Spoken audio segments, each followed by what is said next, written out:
ভালো হাসপাতাল লাগবে, মেডিকেল কলেজ লাগবে, ভালো স্কুল লাগবে, ভালো কলেজ লাগবে, ভালো বিশ্ববিদ্যালয় লাগবে।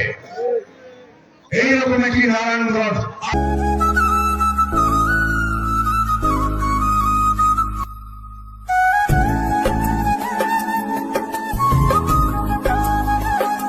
বিএনপির চেয়ারপারসন ও সাবেক প্রধানমন্ত্রী বেগম খালেদা জিয়ার সুস্থতা ও দীর্ঘায়ু কামনায় দোয়া চেয়ে শীতার্ত মানুষের মাঝে শীতবস্ত্র কম্বল বিতরণ করেছেন বিএনপির জাতীয় নির্বাহী কমিটির সদস্য অধ্যাপক মামুন মাহমুদ। তিনি বলেন, বিএনপির ভারপ্রাপ্ত চেয়ারম্যান জনাব তারেক রহমান ও বেগম খালেদা জিয়ার পক্ষ থেকে এ শীতবস্ত্র কম্বল বিতরণ করা হয়। সিদ্ধিরগঞ্জের গোদনাইল এলাকায় বুধবার 15 ডিসেম্বর বিকেলে ৮ নং ওয়ার্ড বিএনপি ও অঙ্গ সংগঠনের আয়োজিত বিএনপির ভারপ্রাপ্ত চেয়ারম্যান জনাব তারেক রহমান ঘোষিত রাষ্ট্র কাঠামো মেরামতের ৩১ দফা জনসম্পৃক্ততা সৃষ্টির লক্ষ্যে এ আলোচনা সভা ও শীত বস্ত্র বিতরণ করা হয়।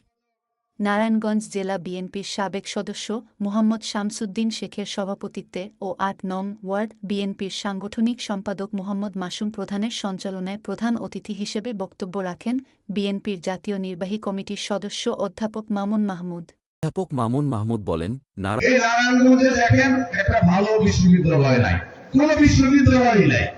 এই নারায়ণগঞ্জে দেখেন একটা ভালো কলেজ নাই, এই নারায়ণগঞ্জে একটা ভালো স্কুল নাই, একটা মেডিকেল কলেজ নাই। অথচ এইটা একটা ধনী জেলা, এখানে শিল্প কলকারখানা হয়, সবই হয়, কিন্তু আমাদের ছেলে মেয়েরা পড়াশোনা করবে একটা ভালো স্কুল নাই, ভালো একটা কোনো কলেজ আছে নাই, হাসপাতাল আছে। নারায়ণগঞ্জ একটা জেলা, এটা একটা সমৃদ্ধ জেলা, এইখানে একটা ভালো হসপিটাল থাকবে, যে হসপিটালে আপামর জনসাধারণ চিকিৎসা গ্রহণ করবে। কি ঠিক কিনা? গত 50 বছরে যারা জনপ্রতিনিধি ছিল প্রত্যেকেই ব্যর্থ হয়েছে, প্রত্যেকেই নারায়ণগঞ্জকে উন্নয়নে ব্যর্থতার পরিচয় দিয়েছে। মানুষ এরকম একটি নারায়ণগঞ্জ দেখতে চায়, যে নারায়ণগঞ্জে কোন সন্ত্রাসী গডফাদারের জন্ম হবে না, যে নারায়ণগঞ্জে ভালো স্কুল কলেজ বিশ্ববিদ্যালয় কৃষি বিশ্ববিদ্যালয় এবং প্রকৌশল বিশ্ববিদ্যালয় তৈরি হবে, এরকম একটি নারায়ণগঞ্জ আমরা দেখতে চাই।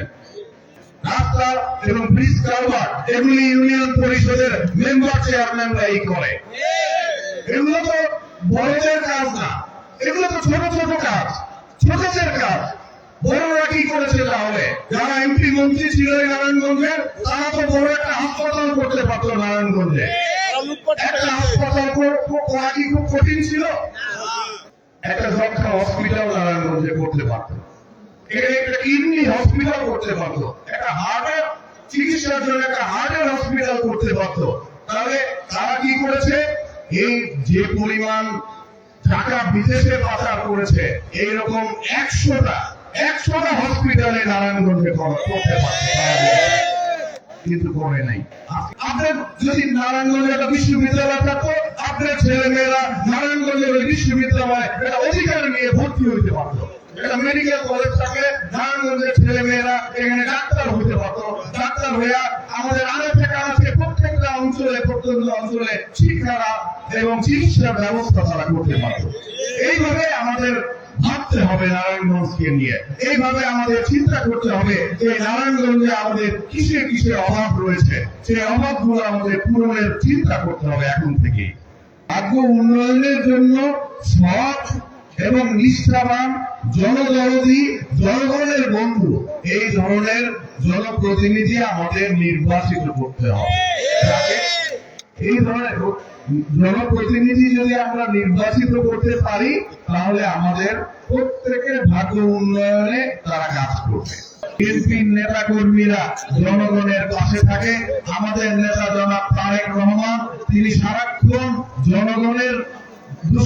জনগণকে নিয়ে চিন্তা করে, জনগণের দুঃখ দুর্দশা দূর করার জন্য সবসময় আমাদেরকে নির্দেশ দেয় যে আপনারা এলাকায় এলাকায় যান, আপনারা এলাকার মানুষের সাহায্য সহযোগিতার হাত বাড়িয়ে দেন, তাদের অভাব অভিযোগ শোনেন এবং তাদের পাশে থাকেন।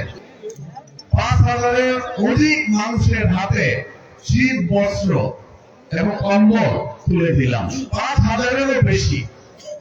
তাহলে এটা কি জনসেবা না, মানুষের সেবা না? আমরা আমাদের নেতার নির্দেশে, তারেক রহমান সাহেবের নির্দেশে এবং আপনাদের প্রিয় নেত্রী খালেদা জিয়ার জন্য দোয়া যাতে আপনারা করেন প্রাণ ভরে, খালেদা জিয়ার নির্দেশে আমরা আপনাদের জন্য এই উপহার সামগ্রী নিয়ে এসেছি। আমি আর বক্তব্য বাড়াতে চাই না। আপনারা সবসময় আমাদেরকে পাশে পাবেন, সেই মঞ্চে যারা রয়েছে তাদেরকে পাবেন, আমাদেরকেও পাবেন এবং আপনাদের সুবিধা অসুবিধার কথা তাদের মাধ্যমে আমাদের কাছে পৌঁছাবেন।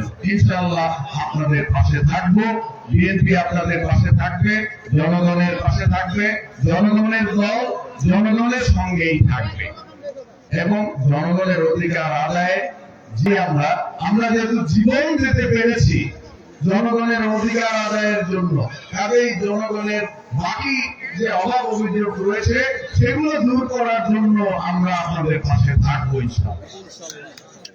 দোয়া করবেন। সবাইকে ধন্যবাদ। খোদা হাফেজ। বাংলাদেশ জিন্দাবাদ। দেশনেত্রী বেগম খালেদা জিয়া জিন্দাবাদ। শহীদ রাষ্ট্রপতি জিয়াউর রহমান অমর হোক। তারেক রহমান জিন্দাবাদ জিন্দাবাদ। আলোকিত শীতলক্ষা। আলোকিত শীতলক্ষা সকল সংবাদ পেতে আমাদের ফেসবুক পেজে ফলো, লাইক দিয়ে সাথে থাকুন।